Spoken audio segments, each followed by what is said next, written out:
నేడు తెలంగాణలో మున్సిపల్ చైర్మన్లు మేయర్ల ఎన్నిక నేపథ్యంలో సీఎం రేవంత్ రెడ్డి కాంగ్రెస్ అగ్రనేతలతోటి కీలకమైన జూమ్ మీటింగ్ నిర్వహించారు. అంగు మున్సిపాలిటీలో ఒకటి కూడా చేర్చవద్దని, అవన్నీ హస్తగతం కావాలని నేతలకు దిశానిర్దేశం చేశారు. ఈ సమావేశంలో పీసీసీ అధ్యక్షుడు మహేష్ కుమార్ గౌడ్, రాష్ట్ర వ్యవహారాల incharge Meenakshi Natarajan, deputy CM Bhatti విక్రమార్కలతో పాటుగా మంత్రులు మరియు సీనియర్ నేతలు పాల్గొన్నారు. నేడు జరగబోయే ఎన్నికలో అనుసరించాల్సిన వ్యూహాలపై ముఖ్యమంత్రి పార్టీ శ్రేణులకు దిశానిర్దేశం చేశారు.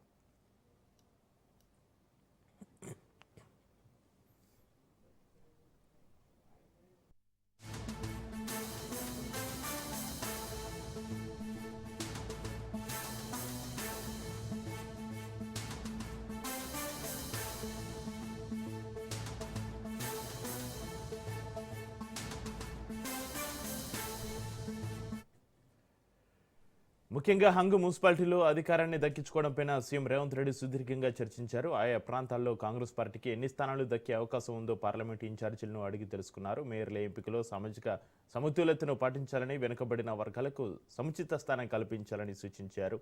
హంగు మున్సిపాలిటీల విషయంలో ఏ ఒక్కటి కూడా చేజారకూడదని, ప్రతి అడుగు జాగ్రత్తగా వేయాలని పార్టీ నేతలకు సీఎం రేవంత్ రెడ్డి స్పష్టమైన ఆదేశాలు జారీ చేశారు.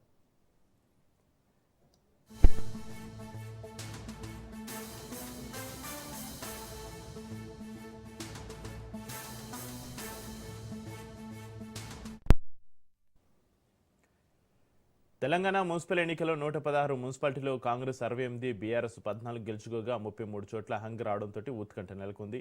7 కార్పొరేషన్లో 4 కాంగ్రెస్కు, 1 బీజేపీకి దక్కగా ప్రతిపక్ష బీఆర్ఎస్ ఖాతా కూడా తెరవలేదు.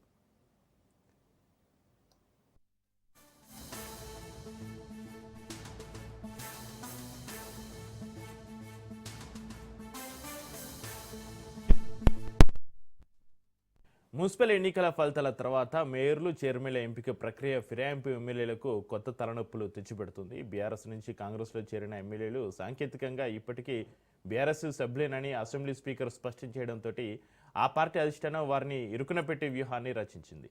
మేయర్, చైర్మన్ ఎన్నికలు కీలకమైన ఎక్సాఫిషియో ఓట్లపైన వీరందరికీ పార్టీ విప్ జారీ చేయాలని బీఆర్ఎస్ వర్కింగ్ ప్రెసిడెంట్ కేటీఆర్ నిర్ణయించారు.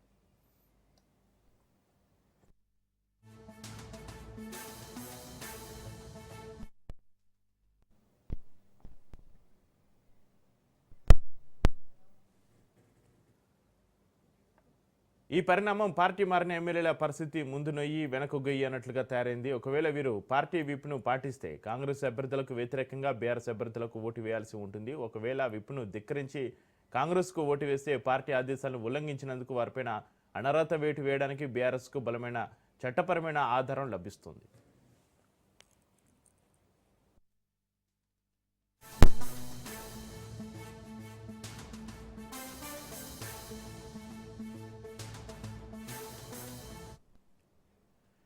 ఇక నేడు జరగబోయే ఎన్నికల్లో ఈ రాజకీయ డ్రామా పరాకాష్ఠకు చేరనుంది. పార్టీ ఫిరాయింపులపైన సుప్రీంకోర్టు ఇప్పటికే స్పీకర్కు గడువు విధించిన తరుణంలో ఈ విప్పు ఉల్లంఘన జరిగితే ఎమ్మెల్యే పదవులకే ముప్పు వచ్చే అవకాశం ఉందని విశ్లేషకులు భావిస్తున్నారు.